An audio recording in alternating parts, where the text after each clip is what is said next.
आप मान लीजिए किडनी का पेशेंट है, उसका सिर है ये, दिख रहा है, और ये उसका बेड है, बिस्तर है। बेड में हम लोग ऐसे लेटे रहते हैं, इफ यू कैन सी। हम क्या करते हैं, उसके बेड को जिस तरफ सिर है उस तरफ नीचे कर देते हैं, और जिस तरफ पैर है उस तरफ 3 ईंटें लगा देते हैं। तो इस तरह से एंगल में बढ़ जाएगा ना, 10 डिग्री का एंगल, यानी कि पैर ऊपर सिर नीचे। ऐसे बेड पे इसे बोलते हैं incline bed, head down tilt. ऐसे बेड में जब हम 2 घंटे पेशेंट को लिटा के रखते हैं तो उसकी सूजन कम होने लगती है, उसका यूरिन आउटपुट बढ़ने लगता है। जब ये दोनों चीज होती है तो बीपी नीचे आने लगता है। जब बीपी भी नीचे आ गया तो वीकनेस जाने लगती है, यानी कि धीरे धीरे धीरे धीरे वो he is recovering from kidney patient.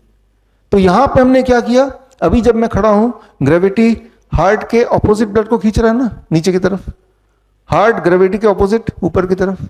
अब ये जो आदमी लेटा हुआ है और पैर ऊपर है, तो ग्रेविटी ब्लड को पैर से हार्ट की तरफ ले जा रहा है।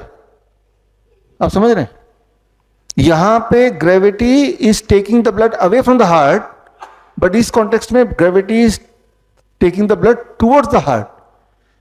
टुवर्ड्स द हार्ट करते ही किडनी रिवाइव होने लगी, क्योंकि जब वहां से तो किडनी में भी ब्लड इकट्ठा होगा, kidney will function better, swelling कम हो जाएगी, यूरिन आउटपुट बढ़ जाएगा। तो this is called gravity as medicine. ये दवा है आपकी। अब कितने दिन लगेंगे असर देखने में? 2 घंटे।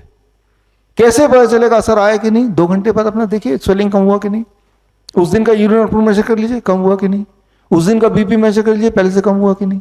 फिर हर दिन कीजिए।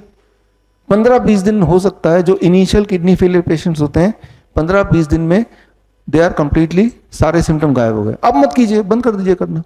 बड़ी से बड़ी बीमारी का आसान से आसान इलाज घर बैठे ही हो सकता है। अधिक जानकारी के लिए कांटेक्ट करें nearest doctor BRC clinic @home।